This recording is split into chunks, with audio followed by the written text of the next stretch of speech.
విపరీతంగా పెరుగుతున్న రసాయనిక ఎరువుల ధరలు రైతుపైన మోయలేని భారం. ఈ రసాయనిక ఎరువులు విపరీతంగా పెరగడం వల్ల దీనికి ఆప్షనల్గా మనం రసాయనిక ఎరువులను తగ్గించుకొని ఖచ్చితంగా ఫర్దర్గా ముందుకెళ్ళాలి, మంచి దిగుబడి తీసుకోవాలని చెప్పుకుంటే వీటి ప్రత్యామ్నాయంగా ఏం వాడుకోవచ్చు, ఏం వాడుకుంటే ఈ రసాయనిక ఎరువుల వినియోగాన్ని మనం తగ్గించుకోవచ్చు అని చెప్పి ఫుల్ ఇన్ఫర్మేషన్ ఈ వీడియోలో అయితే. సోర్లందరికీ నమస్కారం అండి. మీరు చూస్తున్నారు అరుణ్ అగ్రికల్చర్ ఛానల్. అయితే రైతులపై పడిన ఎరువుల భారం, రసాయనిక ఎరువులు అనేది రేట్లు విపరీతంగా పెరగడం అయితే జరిగింది. చాలా వరకు 30-40% రసాయనిక మందులపైన మనకు ఫర్టిలైజర్స్ పైన రేట్లు అయితే పెరగడం అయితే జరిగింది. చాలామంది రైతులు దీని గురించి మనల్ని అడుగుతున్నారు. అయితే ఈ రసాయనిక ఎరువుల ధరలు ఇంత విధంగా పెరిగినాయి కాబట్టి దీనికి ప్రత్యామ్నాయంగా ఏంటని చెప్పేసి చాలామంది రైతుల దగ్గర క్వశ్చన్ అయితే వచ్చింది నాకు. అయితే నేను కూడా ఇదివరకు అనుకున్నాను, ఈ ఎరువుల ధరలు ఇంత ఇదిగా పెరుగుతూ ఉన్నాయి, దీనికి ప్రత్యామ్నాయంగా ఖచ్చితంగా మనకు రైతులకు సలహాలు అనేది ఇవ్వాలి. ఎందుకోసమంటే ఇంత ఎరువుల ధరలు పెరిగినప్పుడు వాటి పరంగా మనం వెళ్తే కనుక చాలా వరకు పెట్టుబడి ఎక్కువ అవకాశాలు అయితే ఖచ్చితంగా ఉంటాయని చెప్పేసి ఉద్దేశంతోనే మీకు ఈ వీడియోలో రసాయనిక ఎరువులను అసలుకే వదిలేయాలని చెప్పేసి కాదండి, ఖచ్చితంగా నేను చెప్పే విధంగా మీరు చేస్తే కనుక 50% దాకా రసాయనిక ఎరువుల వినియోగాన్ని తగ్గించుకొని అదేవిధంగా దాని ప్రత్యామ్నాయంగా మనం తక్కువ పెట్టుబడితో మంచి దిగుబడి తీసుకునే విధంగా ఖచ్చితంగా ప్రయత్నం అయితే చేయొచ్చు. దీనికి గల కారణాలు ఏంటని చెప్పి చూసుకుంటే కనుక మనకు రసాయనిక ఎరువులు ఎక్కువగా ధరలు పెరగడానికి మ్యాక్సిమం ఈ యుద్ధం కారణం ఒకటి. ఇతర దేశాల నుంచి ఎక్కువ శాతం మనము ఈ ముడి సరుకుని దిగుమతి చేసుకోవడము ఇదొక ప్రధాన కారణంగా చెప్పుకోవచ్చు మనము. అదేవిధంగా వేరే చోటు నుంచి మనం దిగుబడి చేసుకోవడం వల్ల ఈ ముడి సరుకుని ఎక్కువ శాతం రవాణా ఖర్చులను పెరగడం అని చెప్పి మనకి ప్రభుత్వాలు చెప్పడమే జరుగుతుంది. సరే, అవన్నీ విషయాలు మనం పక్కన పెట్టేసుకుంటే కనుక అవి జరిగాయి. దాని ప్రత్యామ్నాయంగా ఇప్పుడు మనకి ఎరువుల ధరలు పెరిగాయి. అయితే మన దగ్గర ఉన్నది మేజర్గా ఇప్పుడు ఏంటి, దాని ప్రత్యామ్నాయంగా మనము ఏం చేస్తే మనము ఖచ్చితంగా ఎరువుల వినియోగాన్ని తగ్గించుకొని బెటర్గా దిగుబడి తీసుకోవడానికి అవకాశం అయితే ఉంటుంది. ఇది ఖచ్చితంగా ప్రతి ఒక్క రైతు తెలుసుకోవాల్సి అయితే ఉంది. ఈ రసాయనిక ఎరువుల మీద మనం కూడా ఇంత ఇదిగా వీటిపైన మనం ఆధారపడడం వల్లే చాలా వరకు ఈ సిచ్యువేషన్ మనకి రావడం అయితే జరిగింది. రైతులకి చాలామందికి ఈ క్వశ్చన్ రావడానికి కూడా కారణం ఏంటంటే రసాయనిక ఎరువులను విచ్చలవిడిగా మనం వినియోగించుకోవడం, రసాయనిక ఎరువులను విచ్చలవిడిగా ఉపయోగించడం వల్లనే ఇలాంటి సిచ్యువేషన్ మనకి రావడం అయితే జరిగింది. ఆ రసాయనిక ఎరువులపైన కనుక మనం ఎక్కువ ఆధారపడి లేకుంటే కనుక అవి పెరిగినా కూడా మనకు పెద్దగా డిఫరెన్స్ అనేది ఏం కనిపించదు, దాని మీద మనకు క్వశ్చన్ అనేది కూడా రాదు. కాబట్టి ఇక్కడ రైతు తప్పిదాలు కూడా చాలా వరకు ఉన్నాయండి. రసాయనిక ఎరువులను విచ్చలవిడిగా వాడడం వల్ల ఎక్కువ శాతం మనము ఈ సిచ్యువేషన్కి రావడం అయితే జరిగింది. వీటి వల్ల మనకు చాలా వరకు నష్టాలే జరుగుతున్నాయి. సరే, ఇప్పటికీ కొంచెం దిగుబడి రాకపోవచ్చు, కానీ తరాల్లో మన భూములు అనేవి పంటలే పండుకున్నట్లుగా అయిపోయే అవకాశాలు కూడా ఖచ్చితంగా ఉంటాయి రసాయనిక ఎరువులని విచ్చలవిడిగా వాడడం వల్ల. ఎందుకోసమంటే రైతు ఒక మోతాదుని మించి ఎక్కువ వెళ్తూ ఉన్నాడు. ఒక ఎకరానికి ఒక 25 కేజీలు రసాయనిక ఎరువులు వేయాలని చెప్పి అనుకుంటే రైతు దానికి 70-80 కేజీలు 100 కేజీల దాకా వేయడం అనేది జరుగుతుంది. అంటే 3 ఇంతలు దానికి ఎక్స్ట్రాగా వేస్తూ ఉన్నాడు రైతు. కాబట్టి ఇక్కడ మనం కూడా చాలా వరకు తప్పిదాలు అయితే చేస్తున్నాము ఈ ఎరువుల వినియోగంలో కూడా. కాబట్టి ఖచ్చితంగా రైతులు ఇప్పటికీ అంత ఇదిగా ఎక్కువ వేసినప్పుడు పంట ఎక్కువ రావచ్చు, కాకపోతే తర్వాత మనం భూమి అనేది చాలా నిస్సారవంతంగా అయిపోయి చాలా వరకు నష్టాలు వచ్చే అవకాశాలు అయితే ఖచ్చితంగా ఉంటాయి. తర్వాత మనం పంట పొలాలు పండే అవకాశాలు కూడా ఉండవు అనమాట. కాబట్టి ఖచ్చితంగా రైతులు ఎక్కువ శాతం ఈ రసాయనిక ఎరువుల మీద ఆధారపడడం కూడా ఒక మేజర్ కారణం అయితే చెప్పుకోవచ్చు. ఖచ్చితంగా రైతులు మోతాదుకు మించి విచ్చలవిడిగా రసాయనిక ఎరువులు అయితే వేస్తూ ఉన్నారు, అది కూడా చాలా వరకు తప్పు. అదేవిధంగా సేంద్రియ ఎరువులను మనం మర్చిపోవడము, అంటే ఒకటి మనం ఇప్పుడు చాలామంది రైతులు ఇప్పుడు మన ఇళ్ళలో చూసుకుంటే పశువులు అనేది లేకపోవడము, ఎక్కువ శాతం మనకు ఈ యంత్రాల మీద ఆధారపడము, అదేవిధంగా రసాయనిక ఫర్టిలైజర్ మీద ఎరువుల మీద ఎక్కువ శాతం ఆధారపడడం ఒకటి మేజర్ కారణంగా చెప్పుకోవచ్చు. పశువుల ఎరువు అనేది మనకు వేయడమే చాలా వరకు తగ్గించుకున్నాము. అవి వాడకపోవడం వల్ల ఎక్కువ శాతం రసాయనిక ఎరువుల మీద ఆధారపడడం వల్ల మన భూములు నిస్సారవంతం అవుతున్నాయి, మన భూముల కర్బన శాతం అనేది తగ్గిపోతూ ఉంది, అదేవిధంగా దిగుబడి తగ్గుతుంది, పెట్టుబడి పెరుగుతూ ఉంది. కాబట్టి రైతులు ఖచ్చితంగా ఇవన్నీ దృష్టిలో పెట్టుకొని రసాయనిక ఎరువుల వినియోగాన్ని ఇప్పటికైనా కొద్దిగా తగ్గించుకుంటారండి. సేంద్రియ ఎరువులు మనకు పశువుల పేడ అలాంటివి కూడా ఎక్కువ శాతం వేసుకోండి. అదేవిధంగా అది వేసుకుంటూ ఇంకా ప్రత్యామ్నాయంగా ఏది చేయొచ్చు అని చెప్పి కూడా ఈ వీడియోలో కంప్లీట్ ఇన్ఫర్మేషన్ తెలియజేస్తాను. ఖచ్చితంగా వీడియో చివరిదాకా చూడండి. వీడియో నచ్చితే లైక్ చేయండి, తోటి రైతులకి షేర్ చేయండి. ఖచ్చితంగా ఇలాంటి వీడియోలకు రైతులు మీరు కూడా సపోర్ట్ చేస్తే ఇంకా ఫర్దర్గా మంచి ఇన్ఫర్మేషన్ మీకు తెలియడానికి అవకాశం అయితే ఉంటుంది. ఎందుకోసమంటే ఏదైనా సరే మీరు చాలా వరకు ఎంటర్టైన్మెంట్ వీడియోలు చూస్తూ ఉంటారు, ఎక్కువ శాతం వాటిలోనే సమయం అయితే గడుపుతూ ఉంటారు. వాటి వల్ల మనకు ఓన్లీ ఒక ఆహ్లాదకరం తప్ప దానివల్ల ఏం ఉపయోగాలు అయితే ఉండవండి. కాకపోతే మనం ఏంటంటే రైతుల పరంగానే మీకోసం ఆలోచించి ఎప్పటికప్పుడు అప్డేట్స్ అయితే ఇస్తూ ఉంటాము, ఏ విధంగా ముందుకెళ్ళాలని చెప్పి కూడా ఎప్పటికప్పుడు వీడియో చేస్తూ ఉంటాం. కాబట్టి ఇలాంటి ఛానళ్ళకు మీరు సపోర్ట్ చేస్తే కనుక ఖచ్చితంగా మీకు ఉపయోగం ఉంటుంది, మాకు మంచి సలహాలు అందించాలని చెప్పేసి ఒక ఉత్సాహం అయితే రావడం అయితే జరుగుతూ ఉంటుంది. కాబట్టి ఖచ్చితంగా రైతులు లైక్ చేయండి, తోటి రైతులకు షేర్ చేయండి అన్నమాట. అయితే ఖచ్చితంగా ఈ రసాయనిక ఎరువులకి మనం ప్రత్యామ్నాయంగా ఏం చేసుకోవచ్చు అని చెప్పి చూసుకుంటే కనుక ఖచ్చితంగా రైతులు పూర్తిగా రసాయనిక ఎరువులు వదిలేండి అని చెప్పి నేను చెప్పట్లేదండి. ఇప్పుడు కనుక మనం పూర్తిగా రసాయన ఎరువులు వదిలేస్తే కూడా చాలా వరకు మనకు పంటలని దిగుబడి అయితే రావు ఖచ్చితంగా. కాకపోతే కొద్ది వరకు తగ్గించుకోవడము, ఒక 50%, 40 నుంచి 50% వరకు ఎరువులు అనేది వినియోగం తగ్గించుకోండి. ఖచ్చితంగా ఫర్దర్గా ఈ నేను చెప్పే పద్ధతులను పాటించండి. మనం మిరపలోనే విచ్చలవిడిగా రైతులు ఎరువులు అయితే వేస్తూ ఉన్నారు. మా సైడ్ చాలామంది రైతులు 30-40 మూటల దాకా వేసే సిచ్యువేషన్స్ అయితే ఉన్నాయి. కాబట్టి అంత విపరీతంగా వేస్తున్నారు. కాబట్టి చాలా వరకు తర్వాత మనము చాలా సమస్యలు మన భూములు ఎదుర్కోవాల్సి అయితే వస్తూ ఉంటుందండి. ఖచ్చితంగా రైతులు గుర్తుపెట్టుకోండి, మోతాదుని మించి ఎక్కువ మాత్రం వేసుకోవద్దు. అయితే రసాయనిక ఎరువుల నుంచి ప్రత్యామ్నాయంగా మనం ఏం చేసుకోవచ్చు? మనకు పత్తిలో అయితే కనుక ఖచ్చితంగా చాలా వరకు తక్కువ ఫర్టిలైజర్ వేసుకొని ఎక్కువ దిగుబడి తీసుకోవచ్చండి. పత్తిలో ఎక్కువ శాతం ఎరువులు వేసే అవసరం కూడా ఖచ్చితంగా లేదు. ఖచ్చితంగా మిరపలోనే కొంచెం ఎరువులను వినియోగం చేసుకోవాల్సి అయితే ఉంటుంది. అదేవిధంగా మీకు ఒక మంచి గ్రానువల్స్ కూడా ఫర్దర్గా మీకు తెలియజేస్తూ ఉంటాను ఎప్పటికప్పుడు. గ్రానువల్స్ అనేవి మనకు ఆర్గానిక్ మ్యాటర్ అనేవి ఉంటాయి కాబట్టి వాటి వాడుకోవడం వల్ల మనకు రసాయనిక ఎరువులను తగ్గించుకొని వాటిని వేసుకుంటే చాలా వరకు మనము మన భూమిని కాపాడుకునే వాళ్ళతాము. తర్వాత మనకు మొక్కలు కూడా మంచిగా వేరు వ్యవస్థ అభివృద్ధి చెందడానికి ఈ గ్రానువల్స్ అనేవి మనకు చాలా వరకు ఉపయోగపడతాయి. కాబట్టి మంచి గ్రానువల్స్ కూడా మీకు ఫర్దర్గా చెప్తూ ఉంటాను అనమాట. అయితే ఫస్ట్ ఆఫ్ ఆల్ చూసుకుంటే మనకు ఈ రసాయనిక ఎరువులను తగ్గించుకోవాలని చెప్పి అనుకుంటే ఒకటి మనకు మైక్రోరాజా గ్రానువల్స్ అని చెప్పేసి ఉంటుంది. ఈ యొక్క జీవో శిలీంధ్రం బయో ఫర్టిలైజర్ అయితే చెప్పుకోవచ్చండి. ఈ మైక్రోరాజా గ్రానువల్స్ అనేది కూడా మనకు చాలా వరకు మొక్క వేరు వ్యవస్థ అభివృద్ధి చెందడానికి చాలా బాగా దోహదపడతాయి. ఎరువుల వినియోగాన్ని కూడా దీని ద్వారా మనం చాలా వరకు తగ్గించుకోవచ్చు.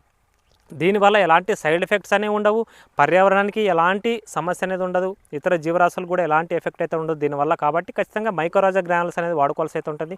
ఎకరానికి 4 నుంచి 5 కేజీల దాకా వాడుకుంటే చాలా మంచి ఫలితాలు రావడానికి అయితే అవకాశం ఉంటుంది.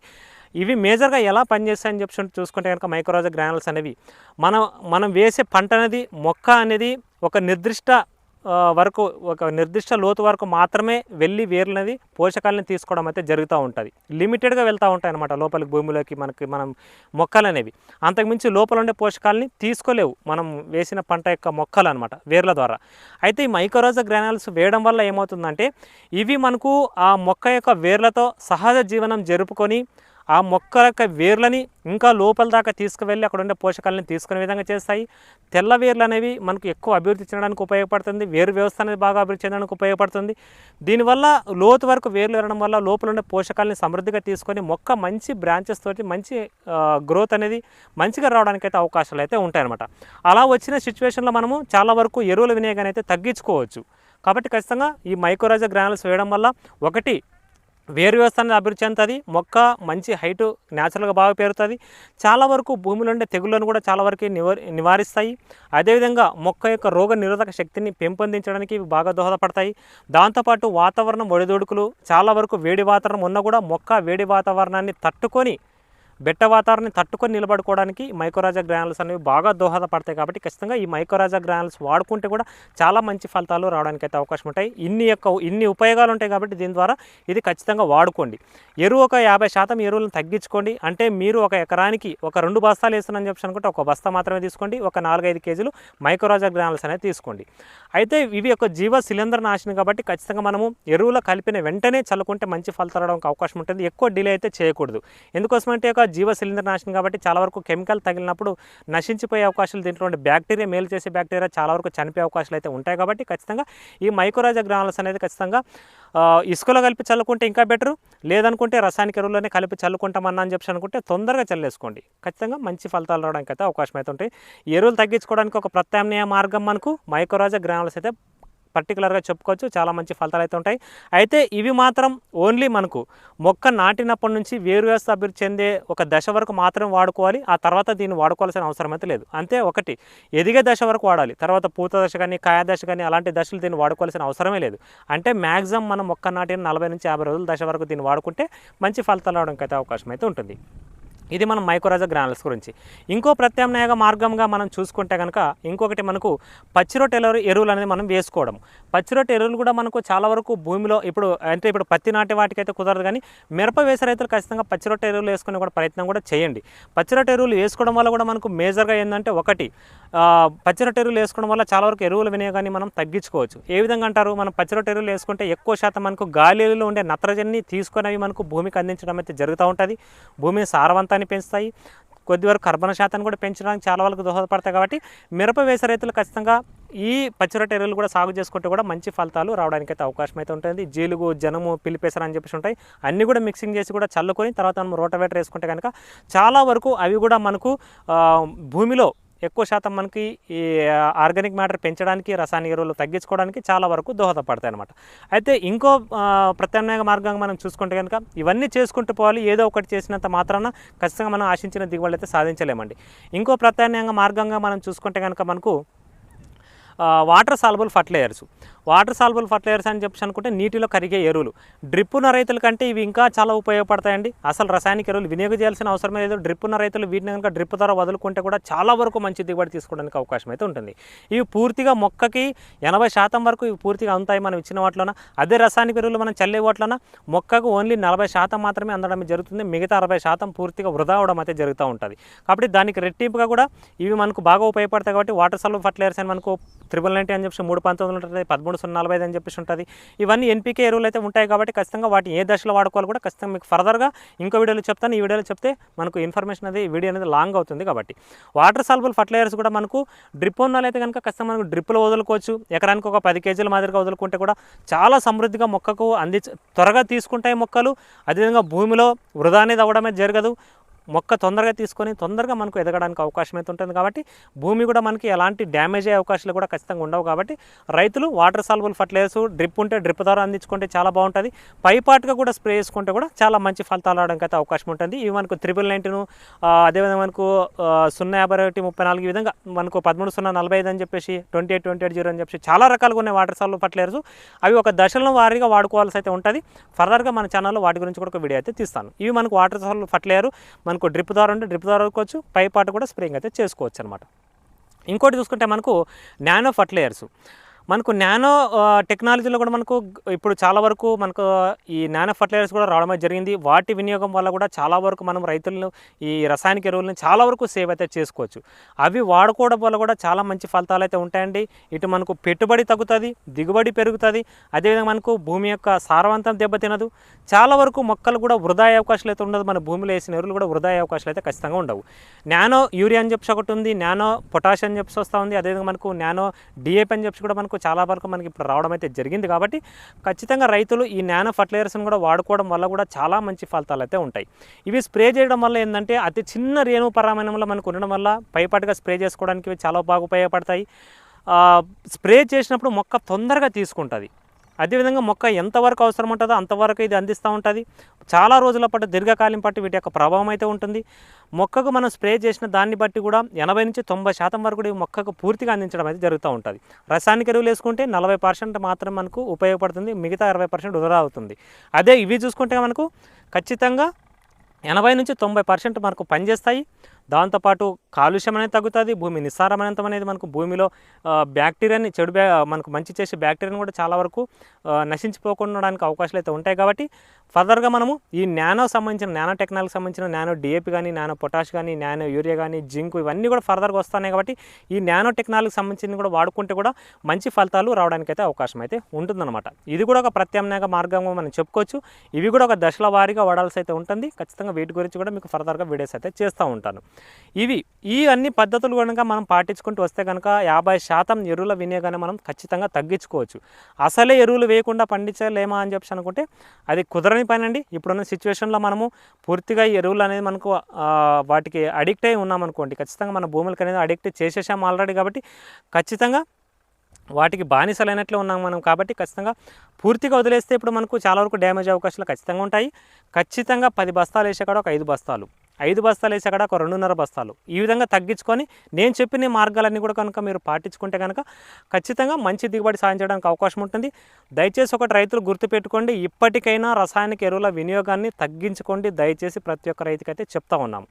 కాబట్టి రసాయనిక ఎరువుల వినియోగాన్ని తగ్గించుకొని ప్రత్యామ్నాయంగా ఈ మార్గాలను ఎంచుకుంటూ పోండి. ఖచ్చితంగా మంచి దిగుబడి సాధించడానికి అయితే అవకాశాలు అయితే ఉంటాయి. ఎరువుల ధరలు అయితే కనుక ఇప్పుడు పర్టికులర్గా మనం చూసుకుంటే కనుక అంత పర్టికులర్గా చెప్పలేమంటే ఒక యూరియా డిఏపి మాత్రం మనకు ఇదివరకు ధరలు దొరుకుతాయి. మిగతావన్నీ కూడా 30 నుంచి 40% పెరగడం అయితే జరిగిందని చెప్పి కూడా మనకు వస్తూ ఉన్నాయి. పర్టికులర్గా వాటి ధరలని ఇంకా మనకు నిర్దేశించలేదు. చాలా రకరకాలుగా చెప్తాను ఒక్కొక్క చోట. కాబట్టి ఖచ్చితంగా సరే అవి పెరిగేదైతే పెరుగుతాయండి. ఖచ్చితంగా అవి ఎంత పెరుగుతాయని చెప్పలేము. అంటే 30 నుంచి 40% దాకా పెరుగుతాయని చెప్పి అయితే చెప్తా ఉన్నారు. కాబట్టి వాటి ప్రత్యామ్నాయంగా ఖచ్చితంగా మనం ఈ మార్గాలన్నీ పాటించుకుంటేనే ఖచ్చితంగా మంచి దిగుబడి సాధించడానికి అవకాశం ఉంటుంది. పెట్టుబడి తగ్గించుకోవడానికి అవకాశాలు అయితే ఖచ్చితంగా ఉంటాయి. మెయిన్గా మిరప వేసే రైతులు ఈ రసాయనిక ఎరువుల వినియోగాన్ని ఖచ్చితంగా తగ్గించుకోండి. ఇంకోటి మెయిన్గా ఏంటంటే డ్రిప్ ఉంటే కనుక ఇంకా బెటర్ అండి. డ్రిప్ వినియోగం ఉంటే కనుక ఆఖరికి ఎరువులు వదులుకోవడానికైనా మనం డ్రిప్ ఉంటే కూడా చాలా బెస్ట్ అనమాట. అంటే నీటి పారుదల కింద నీళ్ళు కట్టుకున్నా కూడా డ్రిప్ ఉండేదంటే మనకు వాటర్ సాల్యుబుల్ ఫర్టిలైజర్స్ అనేవి మనం ఖచ్చితంగా ఎకరానికి ఒక 10 కేజీలు మాత్రం అందించాల్సి అయితే ఉంటుంది. తక్కువ ధరలు దొరుకుతాయి, తొందరగా మొక్కలు తీసుకుంటాయి, మంచి దిగుబడి సాధించడానికి అవకాశాలు అయితే ఖచ్చితంగా ఉంటాయి. కాబట్టి డ్రిప్ వినియోగాన్ని కూడా పెంచుకోవడం చాలా వరకు అవసరము. వాటి ధర ఎరువులు అందించుకుంటే కూడా మంచి దిగుబడి సాధించడానికి అవకాశాలు అయితే ఉంటాయి. కాబట్టి రైతులు ఇప్పటికైనా ఖచ్చితంగా జాగ్రత్త పడి రసాయనిక ఎరువుల వినియోగాన్ని తగ్గించుకోండి. ఫర్దర్గా దీనికంటే ఇంకా భిన్నమైన పరిస్థితులు రావచ్చు. అలాంటి పరిస్థితులు కూడా మనం ధైర్యంగా ఎదుర్కొని వ్యవసాయం చేయాలని చెప్పి అనుకుంటే ఒక్కదానిపైన కూడా ఎప్పుడు కూడా ఆధారపడకూడదు అనమాట. ఇది కూడా ఖచ్చితంగా రైతులైతే గుర్తుంచుకోండి. చాలా వరకు మనకు పెట్రోల్ డీజిల్ రేట్లు కూడా పెరుగుతున్నాయి. క్రూడ్ ఆయిల్స్ ధరలు కూడా ఎక్కువ శాతం మనకు ఇతర దేశాల నుంచి దిగుమతి చేసుకుంటున్నాం. వాటి ధరలు కూడా పెరుగుతూ ఉన్నాయి. కాబట్టి ఇక్కడ మనకు కొద్ది వరకు పంట ధరలు పెరిగాయని చెప్పి అనుకుంటే వెంటనే వీటి ధరలు కూడా పెరిగాయి. కాబట్టి రైతుకు గడ్డు కాలం అయితే చెప్పుకోవచ్చు అనమాట ఇప్పుడున్న పరిస్థితుల్లోన. ఖచ్చితంగా అండి. ఎందుకోసమంటే అన్నీ కూడా పెరుగుతున్నాయి, కానీ మనకు రైతుకు మాత్రము గిట్టుబాటు అయ్యే ధర మాత్రం దొరకట్లేదు. కాబట్టి ఖచ్చితంగా రైతులు ఇప్పుడైనా జాగ్రత్త పడి ఖచ్చితంగా రసాయనిక ఎరువుల ధరలు పెరుగుతున్నాయి, కెమికల్స్ ధరలు కూడా పెరుగుతున్నాయి. కాబట్టి కొంచెం ఆచి తూచి రైతు వ్యవసాయం అయితే చేయాల్సి అయితే పరిస్థితి అయితే ఖచ్చితంగా ఉందండి. విచ్చలవిడిగా మనం వెళ్ళామంటే కూడా చాలా వరకు నష్టపోయే అవకాశాలు అయితే ఉన్నాయి. కాబట్టి రైతులు ఇప్పటికైనా మేల్కొని ఖచ్చితంగా రైతులు మనం చెప్పిన విధంగా ఎప్పటికప్పుడు మీకు కూడా నేను ఒక ఎనాలిసిస్ విధంగా సలహాలు సూచనలు అయితే తెలియజేస్తూ ఉంటానండి. ఖచ్చితంగా ఎప్పటికప్పుడు ఫాలో అయ్యి ఒకసారి చూడండి, మీకు యూజ్ అవుతుంది చెప్పి అనుకుంటేనే ఫాలో అవ్వండి, లేదంటే వదిలేండి నిర్మోహమాటంగా. ఇదైతే ఖచ్చితంగా చెప్తానండి. ఇవన్నీ మంచి విషయాలు చెప్పినప్పుడు చాలామంది రైతులు అనవసరమైన విషయాలు మాట్లాడుతున్నారు, సోది విషయాలు మాట్లాడని చెప్పి అంటూ ఉన్నారు. ఎప్పటికైనా కూడా ఎవరికైనా కూడా మంచి మాటలు అనేవి చేదుగానే ఉంటాయండి. ఇదైతే ఖచ్చితంగా నేను తెలుసు నాకు. కాబట్టి సరే, వినేవాళ్ళు వింటారు, వినని వాళ్ళ గురించి మనకు అనవసరము. అందరికీ మనం నచ్చాలని చెప్పి కూడా ఏం లేదండి. ఎవరికైనా కూడా మంచి మాటలు అనేవి చేదుగానే ఉంటాయి. ఇదైతే 100% అండి. ఇదండి వీడియో. ఖచ్చితంగా ఈ ఎరువులు ప్రత్యామ్నాయంగా ఈ పద్ధతులు అయితే పాటించండి. మీకు ఇంకా ఎలాంటి డౌట్స్ ఉన్నా కామెంట్స్లో తెలియండి. నాకు వాట్సాప్ నెంబర్ కూడా ఇస్తాను, వాట్సాప్ కూడా మెసేజ్ చేయండి. ఎప్పటికప్పుడు మీకు డౌట్స్ అయితే క్లారిఫికేషన్ అయితే చేస్తూ ఉంటానండి. ఇదండి వీడియో. Thanks for watching.